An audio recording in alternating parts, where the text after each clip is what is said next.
এবার আমরা ছোট্ট করে গুরুত্বপূর্ণ আরেকটা বিষয় জানি, ফ্রান্স রেভলিউশন। ফ্রান্স রেভলিউশন সম্পর্কে আমরা একটু জানি। এটা খুব গুরুত্বপূর্ণ একটা টপিক ইংলিশ লিটারেচারের মধ্যে।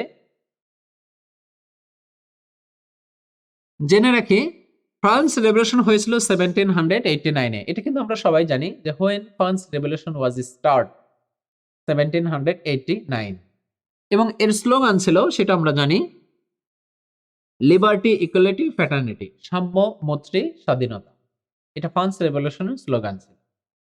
কিন্তু দেখুন, যদি বলা হয় এই ফ্রান্স রেভলিউশন একটা বিখ্যাত গ্রন্থ, এটি কে লিখেছে, তখন কিন্তু আর আমরা জানি না যে ফ্রান্স রেভলিউশন। হ্যাঁ, ফ্রান্স রেভলিউশন সম্পর্কে আমরা অনেক কিছু জানি, কখন পাবলিশ হয়েছে জানি, এর স্লোগান কি জানি।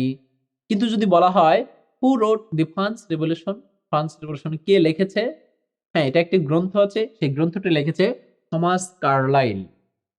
থমাস কার্লাইল হচ্ছে পোস্ট মডার্ন পিরিয়ডের একজন বিখ্যাত রাইটার। তার বিখ্যাত একটা কোটেশন আছে, দেখুন, speech is great but silent is greater.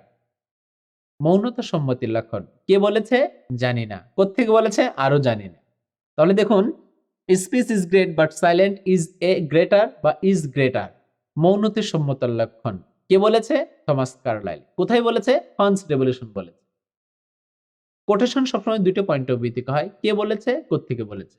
তাহলে speech is great but silent is greater, মৌনত সম্মতির লক্ষণ। কে বলেছে? Thomas Carlyle. কোথায় বলেছে? France revolution. এবার আরো গুরুত্বপূর্ণ একটা ইনফরমেশন জেনে নেই। দেখুন, জেনে রাখুন, ফ্রান্স রেভলিউশনকে সমর্থন করেছিল একজন ব্যক্তি, সেই ব্যক্তির নাম হচ্ছে ভোল্টেয়ার, VOLTIR।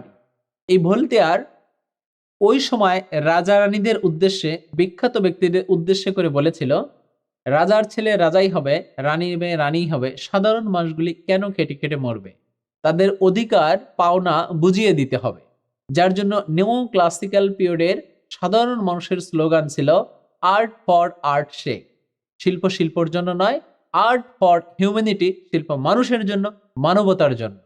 যার পয়েন্ট অফ ভিউ থেকে ফ্রান্স রেভলিউশনকে কেন্দ্র করে দুজন ব্যক্তি সাধারণ মানুষের পক্ষে কথা বলেছিল, একজন হচ্ছে ভোল্টেয়ার, একজন হচ্ছে জ্যাকস রুসো।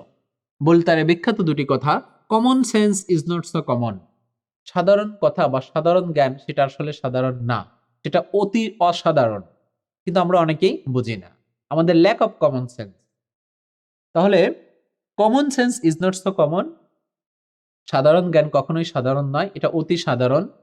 সাধারণের মধ্যেই লুকিয়ে থাকে অসাধারণ কিছু, নিরসনের মধ্যে লুকিয়ে থাকে অনেক বেশি কিছু। সাধারণের মাঝে অসাধারণ লুকিয়ে থাকে, শুধু চোখ মিললে, দৃষ্টি মিললেই সেটা পাওয়া যায়। তাহলে common sense is not so common কে বলেছে? ভোল্টেয়ার বলেছে। অথবা আরেকটা বলেছে, prejudice is the reason of fools, কুসংস্কার হয় বোকামিদের যুক্তি।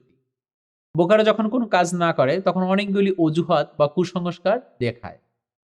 তাহলে ভোল্টেয়ারের বিখ্যাত দুটি quotation, common sense is not so common, সাধারণ জ্ঞান কখনোই হয় না সাধারণ জ্ঞান, এটা অতি সাধারণ জ্ঞান। অথবা আরেকটা quotation, prejudice is the reason of fools, কুসংস্কার হয় বোকামিদের যুক্তি।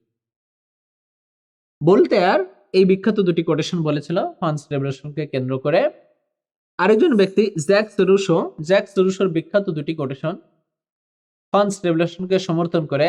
জ্যাকস রুসো এবং ভোল্টেয়ারের বিখ্যাত গুরুত্বপূর্ণ উক্তি, তার মধ্যে জ্যাকস রুসোর এই প্রথম কোটেশনটা দেখবেন পরীক্ষায় ভাইবা বোর্ডে কখনো কখনো জিজ্ঞেস করা হয়, man is born free but everywhere he or she is in a chain.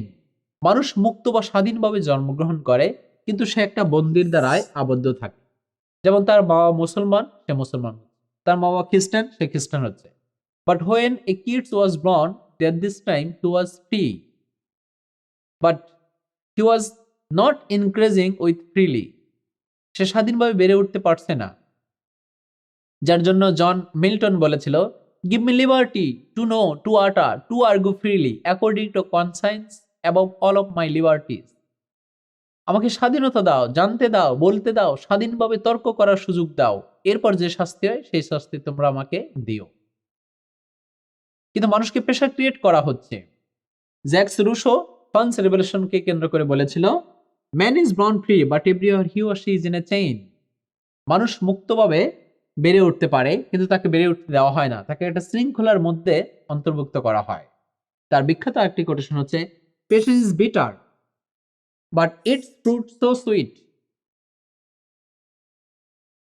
ধৈর্য হয় তিক্ত কিন্তু এর ফল হয় মিষ্ট।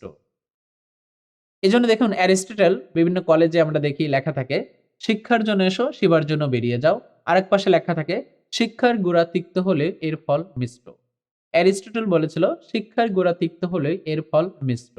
আর জ্যাকস রুসো বলেছিল, patience is better but it's fruit is so sweet বা ইজ সুইট।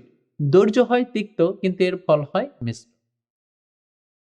দেখুন বাংলা ব্যাকরণেও বলা হচ্ছে, সাহিত্যের মধ্যে বা ব্যাকরণের মধ্যে বলা হচ্ছে, সবুরে মেওয়া ফলে। সবুরে মেওয়া ফলে, এটা বাংলাতে আমরা পেলাম।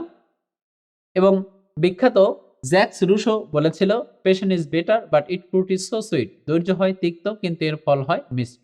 কিন্তু এই কথাটা এই ব্যক্তি সাহিত্যিক ফ্রান্স রেভলিউশন ছাড়াও আরো অনেক পূর্বে শত শত বছর আগে পবিত্র কোরআনে আল্লাহ তাআলা বলেছিল, ইয়াকুল্লাহু ফিল কোরআনুল কারীম ক্বালা আল্লাহু সুবহানাহু ওয়া তাআলা ইন্নাল্লাহু মা'আস সাবিরিন। নিশ্চয়ই আল্লাহ তাআলা ধৈর্যকারীদের সাথে আছেন।